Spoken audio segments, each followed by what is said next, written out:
Hello friends, welcome to Tarun Sundar family.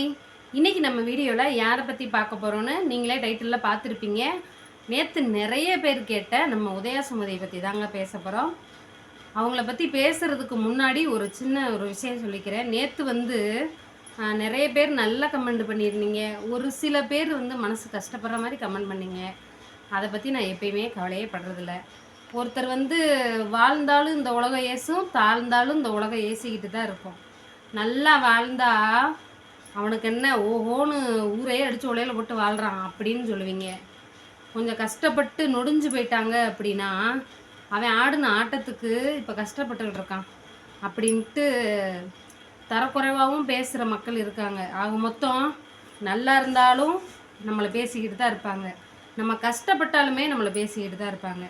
அவங்கள பற்றி நான் கேர் பண்ணாமல் நம்ம உதய சுமதி மாதிரி டேக் இட் ஈஸின்னு எடுத்துகிட்டு போனால் தான் அந்த வாழ்க்கையில் வாழ முடியும். சரி, அவங்கள பற்றி நம்ம இந்த வீடியோவில் பார்க்க போகிறோம். வாங்க வீடியோக்குள்ளே போகலாம். சரி, உதயா சுமதி ஃபஸ்ட்டு எப்படி யூடியூப்புக்குள்ளே வந்தாங்க அப்படிங்கிறது நிறைய பேருக்கு எல்லாருக்குமே தெரியும். அவங்க ஒரு டிக்டாக் கப்பிள்ஸ். என்கிட்டலாம் அப்போல்லாம் ஃபோனே கிடையாது, டச்சு ஃபோனே கிடையாது. எங்கள் வீட்டுக்காரர் என்னை கல்யாணம் பண்ணும்போதே கண்டிஷன் போட்டு தான் கல்யாணம் பண்ணிட்டு வந்தார். ஏன்னா நான் பூர்விகா மொபைல் ஷாப்பில் ஒர்க் பண்ணேன். இப்போ ஃபோன் கூடயே இருந்து எனக்கு போர் அடிச்சு போச்சு. இப்போ கல்யாணம் முடியும் போது இந்த கண்டிஷன் எனக்கு பிடிச்சிருந்துச்சு. ஃபோன் தானே, ஃபோன் இல்லாமல் இருக்கலாம், நல்லா தான் இருக்கும். பிக் பாஸ் வீட்டிலலாம் இல்லையா, அது மாதிரின்ட்டு நானும் கல்யாணம் பண்ணிட்டு வந்துட்டேன். கொஞ்ச நாள் அந்த ஃபோன் இல்லாமல் ஜாலியாக தான் இருந்துச்சு. அதுக்கப்புறம் அந்த ஃபோனோட தேவைகள் அதிகமாக பேசிக் ஃபோனு, அப்புறம் ஒரு 10 ரூபாய்க்கு ரீசார்ஜ் பண்ணுறது, அப்புறம் கொஞ்சம் கொஞ்சமாக அப்படியே டெவலப் ஆகி இந்த ஆண்ட்ராய்டு ஃபோன் வரும்போது என்கிட்ட இந்த டிக்டாக்லாம் கிடையாது. சாதாரண ஒரு பட்டன் ஃபோன் தான் இருந்துச்சு. இப்போ எங்கள் மாமனார் ஃபோனு, எங்கள் வீட்டுக்கார் ஃபோனில் டிக்டாக்லாம் பார்த்துருக்கேன். அப்போம்போது எனக்கு உதயா சுமதி அவங்கள தெரியும். இவங்க ஒரு காதல் திருமணம் தான். இவங்க எந்த ஊர்னா மதுரை பக்கம், திண்டுக்கல் சரௌண்டிங், மதுரை பக்கம், இந்த மதுரையில் தான் இருக்காங்க. அது எந்த இடம்னு எனக்கு தெரியல. நம்ம பேச்சு வழக்குங்கிறதுனால மதுரை தான் அவங்க. நிறைய இன்டர்வியூவில் அவங்களே சொல்லியிருக்காங்க மதுரையிலன்ட்டு. சரி, இப்போ இவங்க எப்படி கஷ்டப்பட்டு யூடியூப் வந்தாங்க அப்படிங்கிறது தமிழ்நாடு இல்லை, இந்தியாவில் இல்லை, எல்லாருக்குமே தெரியும். டிக்டாக்கை பேன் பண்ணிட்டாங்க. பேன் பண்ணவும் அதில் இருந்தவங்களுக்கு அதில் வீடியோ போட்டுக்கிட்டே இருந்துட்டு அவங்களால அதை ஒன்று போடாமல் இருக்க முடியல. டிக்டாக்குங்கிறது அது சம்பளம் இல்லை, சாதாரணமாக போட்டுக்கிட்டு இருந்தாங்க. ஆனால் இந்த யூடியூப்பு, இன்ஸ்டாகிராம் இப்படி அவங்க இதுக்குள்ளே வரும்போது இது சம்பளத்தோட கூடிய வீடியோங்கிறதுனால அவங்களுடைய வாழ்க்கைக்கு கொஞ்சம் அது பயனுள்ளதாக இருக்கும்ட்டு யூடியூப்புக்குள்ளே வர்றாங்க. உதயா சுமதி சேனல் ஸ்டார்ட் பண்ணுறாங்க. அப்புறம் சாம்குட்டி பிறக்கிறாரு. உதயா சுமதி சாம்குட்டி அஃபீஷியல் சேனல் மாற்றுறாங்க. சரி, இப்போ ஒரு ஆக்சிடெண்ட்டில் நம்ம உதயா அண்ணனுக்கு கொஞ்சம் உடம்பு முடியாமல் போகுது. கொஞ்சம் இல்லை, ரொம்பவே. அதாவது நம்ம உச்சந்தலையில் நான் ஒருத்தரை பற்றி பேசுகிறதுக்கு முன்னாடி அவங்களுடைய என்னெல்லாம், அவங்க இன்டர்வியூ, அவங்க பயோகிராஃபி எல்லாமே ஒரு நாள் ஃபுல்லாக நான் சர்ச் பண்ணி அதை நான் அனலைஸ் பண்ணியிருக்கேன். ஏற்கனவே நிறைய வீடியோவில் சொல்லியிருக்கேன்.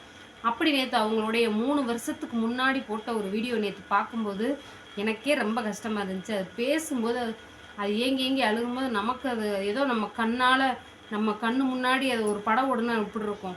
அவங்க சொல்கிற வார்த்தையெல்லாம் எனக்கு அப்படி ஒரு படம் மாதிரியே கண்ணுக்குள்ள தெரிஞ்சுக்கிட்டே இருந்துச்சு. இப்போ எங்கள் அம்மாவுக்கு உடம்பு முடியல, சீரியஸாக இருக்காங்கன்னா எங்கள் அம்மாவை ஒரு 10 நாள் நான் போய் பார்த்துக்கிட்டேன்.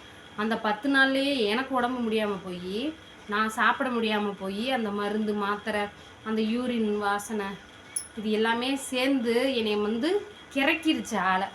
10 நாளைக்கு அவங்க கிட்டத்தட்ட 4 மாதம் ஆஸ்பத்திரியாக அலைஞ்சு, பெட்டில் வச்சு, ஐசியூவில் வச்சு, வீட்டில் வச்சு, டியூப்பு போட்டு, அவங்க சொல்லும்போது அவ்வளோ வேதனைப்பட்டிருக்காங்க. ஈஸியாக சொல்லிட்டு போயிடுறீங்கல்ல, இன்றைக்கி அந்த பொண்ணு கார் வாங்கியிருக்கு, அப்படி மேக்கப் பண்ணுது, அப்படி இப்படின்னு. உங்கள் வீட்டில் ஒரு பொண்ணாக இருந்தால் நீங்கள் இப்படி பேசுவீங்களா? அந்த வலியோட வேதனை அது அவங்களுக்கு தான் தெரியும். சரிங்களா? அது இறந்துட்டாங்க. இறந்து போகவும் கொஞ்ச நாள் அந்த மனசு வேதனையிலே இருந்தாங்க. 2வது ஒரு கல்யாணம் முடித்தாங்க. இருந்தாலும் அதாவது நமக்கு ஒரு அம்மா, நம்ம பெத்த அம்மா இருக்காங்க. அவங்க இல்லாமல் நமக்கு திடீர்னு ஒரு சித்தி வந்தால் அந்த சித்தியோட அந்த அம்மா கிட்ட கிடைச்ச பாசம் அந்த சித்திக்கிட்ட கிடைக்குமா? கிடைக்காது. என்னதான் சித்தியாக இருந்தாலும் அவங்க பாசம் காட்டினாலும் அம்மாவுடைய அந்த நினைப்புகள் வந்துக்கிட்டு தானே இருக்கும் அவங்க ஒவ்வொருடைய செயல்லையும். அதனால் அவங்களுக்கு பிடிக்கலைங்கிறதுனால அந்த ஒரு 2வது திருமண பந்தத்துலேருந்து வெளியில் வர்றாங்க. வந்து யூடியூப்பில் மறுபடியும் வீடியோ போட்டு ஸ்டார்ட் பண்ணி ஆரம்பிச்சுட்டு அவங்களுடைய லைஃப்பை அப்படியே எடுத்துகிட்டு போய்கிட்டே இருக்கும்போது பார்த்திங்கன்னா கொஞ்சம் கொஞ்சமாக வாய்ப்புகள் வந்து தேடி வருது. புதுசாக கடை திறக்கிறது, ப்ரொமோஷன் பண்ணுறாங்க, ஒரு ஒரு பியூட்டி ப்ரொமோஷன், இந்த மாதிரி ஹேர் ஆயில், ஷாம்பு, இந்த மாதிரி நிறைய ப்ரொமோஷன் பண்ணுறாங்க. அப்புறம் இது இல்லாமல் யூடியூப்லேயுமே வீடியோ வந்து அவங்களுக்கு நிறைய போக ஆரம்பிக்குது. இது இல்லாமல் அவங்களுக்கு யூடியூப்பில் அவங்க சொந்தங்களை விட அவங்க யூடியூப்பில் சர்க்கிள் நிறைய ஃப்ரெண்ட்ஸ் இருக்காங்க. நான் வந்து சங்கீதா வினோத் அவங்கள பற்றி பேசும்போது நான் ஒரு வார்த்தை சொல்லியிருந்தேன். அவங்க வந்து யூடியூப்பில் வந்து சங்கீதா வினோத்துக்கு வந்து நிறைய ஃப்ரெண்ட்ஸு சர்க்கிள் கிடையாது. மாமா வித் பேபி மாமா தவிர வேறு எந்த ஃப்ரெண்ட்ஸ் சர்க்கிளும் கிடையாது. ஆனால் எனக்கு மற்ற யூடியூபர்லாம் பார்க்கும்போது அங்கே போகிறாங்க, இங்கே வராங்க, அதனால் எனக்கு அவங்கள பற்றி பேச இன்ட்ரெஸ்ட் இல்லை அப்படின்னு சொல்லியிருந்தேன். இருந்தாலும் நேற்று அவங்களுடைய பயோகிராஃபியை பார்க்கும்போது எனக்கே ரொம்ப கஷ்டமாக இருந்துச்சு. நம்ம வீட்டில் ஒரு பொண்ணு, நம்ம வீட்டில் ஒரு சொந்தக்கார பிள்ளையோ புருஷன் இல்லாமல் இருந்தால் நம்ம அப்படியே விட்டுருவோமா சொல்லுங்கள்? இல்லை அந்த பிள்ளை அப்படியே அழுதுகிட்டே மூலையிலேயே கிடக்கணும்னு நினைப்போமா? அதையும் சொல்லுங்கள். அந்த பிள்ளைக்குன்னு ஒரு வாழ்க்கை இருக்குது. அதை மறந்து அந்த துக்கத்துலேருந்து அது வெளியில் வரணும். எவ்வளோ நம்ம நீங்கள் என்ன நினைக்கிறீங்க? நம்ம வீட்டு பிள்ளைனா நல்லா இருக்கணும். இதுவே நம்ம யூடியூப்பில் பார்க்குற ஒருத்தவங்கன்னா அவங்க வந்து கொஞ்சம் முன்னேறி வந்துடக்கூடாது, அழுதுகிட்டு மூளையிலே முடங்கி கிடக்கணும் நிறைய பேர் நினைக்கிறாங்க. வீடியோ பார்க்குறவங்களில் யாராவது அந்த மாதிரி நினச்சிங்கன்னா அவங்க எண்ணத்தை மாற்றிக்கோங்க. அந்த பிள்ளை கஷ்டப்பட்டு ஒரு அளவுக்கு இப்போ தான் முன்னேறி வருது. கார் வாங்கினா என்னங்க, கார் வாங்கக்கூடாதா? நிறைய பேர் அவங்க கமெண்டில் போய் பார்த்தேன், அவங்க ரெஸ்பான்ஸ் பண்ணலை.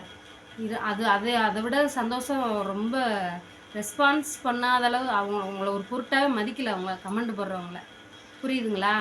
கார் வாங்கினா அவங்க யூடியூப்பில் உழைக்கிறாங்க, வீடியோ போடுறாங்க, கார் வாங்குறாங்க. என்னைய தான் இப்போ ஒரு வாரமாக கேள்வி கேட்குறீங்க.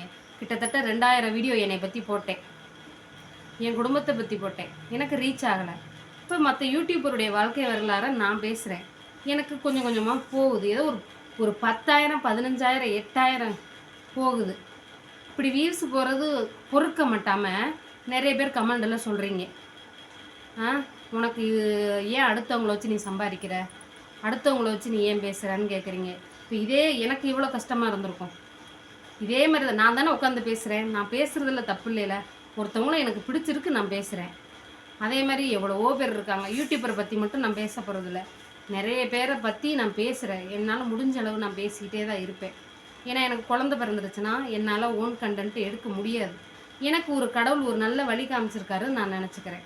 அதே மாதிரி தான் அவங்களும் கார் வாங்குவாங்க, வீடு வாங்குவாங்க, நகை வாங்குவாங்க. அதை அவங்க உழைக்கிறாங்க, கஷ்டப்படுறாங்க, வாங்குறாங்க. அடுத்தவங்கள குத்தி காட்டுறதை முதல்ல நிறுத்துங்க, சரிங்களா? இதுலேயும் கூட அவங்களுக்கு பிடிச்சவங்க நல்ல கமெண்ட்டாக போடுவீங்க, பிடிக்காதவங்க பொறாமப்படுறவங்க பேட் கமெண்ட் போட தான் செய்வீங்க. இன்றைக்கி நான் அந்த கமெண்ட்டை நான் அழிக்க போகிறதில்ல, சரியா? நீங்களே அதை வந்து பதில் சொல்லிக்கோங்க. 2வது வந்து உதயா சுமதி இந்த வீடியோ பார்ப்பாங்களான்னு தெரியாது. ஒருவேளை பார்த்தாங்கன்னா அவங்கக்கிட்ட நான் ஒரு மன்னிப்பு கேட்க விரும்புகிறேன். எதுக்கு நான் அந்த மன்னிப்பு, அந்த ஊடையே இப்போ திவ்யா கள்ளச்சி இஷ்யூ வந்துச்சு பார்த்தீங்களா, அதில் வந்து அந்த ஒரு அம்மா பேசும்போது நானே நம்பிட்டேன் அந்த ஒரு நிமிஷத்தில். ஏன்னா ஒரு ஒரு ப்ரெஸ் மீட்டில் வந்து ஒரு பொம்பளை ஒருத்தவங்க பேரை சொல்லுதுங்கவும் நான் நம்பிட்டேன். அதுக்கப்புறம் அவங்க ஒரு கிளாரிஃபிகேஷன் பதிலே சொல்லலை ஒரு வாரமாக. அதுக்கப்புறம் நேராக கமிஷனர் ஆஃபீஸில் போய் தான் மேலே தப்பு இல்லைன்னு நிரூபிச்சுட்டு அந்த பொண்ணு வெளியில் வந்துச்சு பார்த்தீங்களா. அதில் வந்து கொஞ்சம் சரி நம்மளும் மற்றவங்க மாதிரி நம்ம நம்பிட்டோமே அப்படின்ட்டு அதுக்காக அவங்கக்கிட்ட மன்னிப்பு கேட்டுக்கிறேன். இப்போ அந்த பையனுக்கு சாமுக்குட்டிக்கு காதெல்லாம் குத்தி சூப்பராக கொண்டாடினாங்க. அதில் வந்து மொய் பணம் எவ்வளோ வந்திருக்கும், எவ்வளோ வந்திருக்கும், அம்புட்டு வந்திருக்குமா, இம்புட்டு வந்திருக்குமான்னு உங்களுக்கு ஆவலாக இருந்திருக்கும். அவங்களுடைய மொய் பணம் எவ்வளவா இருக்கும்னு பார்த்தீங்கன்னா, மதுரை பக்கமாக இருக்கிறதுனால மதுரை பக்கம்லாம் இப்போ நம்ம செஞ்ச மொய்யை திருப்பி விற்கலைன்னா மைக்கில் சொல்லி விட்டுருவோம் தெரியுமா. அந்த மாதிரி சொல்லிடுவாங்க நிறைய பேர், நிறைய படத்தில் பார்த்துருப்பீங்க. மதுரை பக்கம் வந்து 100 ரூபா 200 ரூபாலாம் சில்லற காசு, 500 ரூபாய்க்கு மேலே மொய் வச்சாதான் அது ஒரு மொய்யாகவே இருக்கும். அவங்களுக்கு எப்படி கெடா வெட்டி செலவு எப்படி ஒரு 1.5 லட்சம் 2 லட்சத்துக்கு மேலே வந்திருக்கும் செலவே. ஏன்னா எல்லாருக்கும் துணிமணி, பத்திரிக்கை, மாமசீர் அது இதுன்னு செஞ்சது போக அவங்களுக்கு மொய் எனக்கு நினச்சா ஒரு 4 லட்ச ரூபா கிட்ட வந்திருக்கும்னு நினைக்கிறேன்.